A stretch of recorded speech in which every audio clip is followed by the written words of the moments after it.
Saturday, July 14, 2018, 3 p.m. 85 degrees Fahrenheit, 6 p.m. 91 degrees Fahrenheit. 5-day forecast by Associated Press, published 8:49 Eastern Daylight Saving Time, the 14th of July 2018. Updated 8:49 Eastern Daylight Saving Time, the 14th of July 2018. Columbus, Ohio, AP. A federal judge is allowing the use of an open phone line to his courtroom during an Ohio execution scheduled for next week.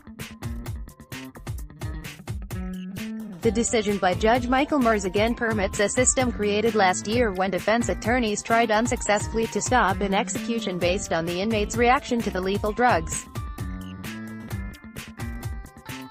Under the order, attorneys for death row inmate Robert Van Hook and an assistant attorney general will be on the line with the judge in case something goes awry. File. This undated file photo provided by the Ohio Department of Rehabilitation and Correction shows death row inmate Robert Van Hook, convicted of fatally strangling and stabbing David Self in 1985 after meeting him in a Cincinnati bar. Ohio Gov.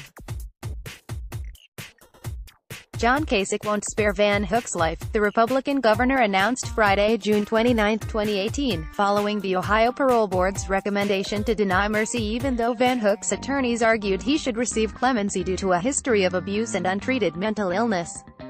Van Hook's execution is set for July 18, 2018.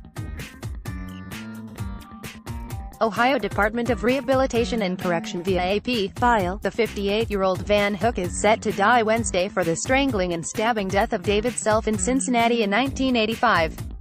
His attorneys fought his execution, citing his childhood physical, mental and sexual abuse, but he is now out of appeals. Advertisement. Sorry, we are not currently accepting comments on this article.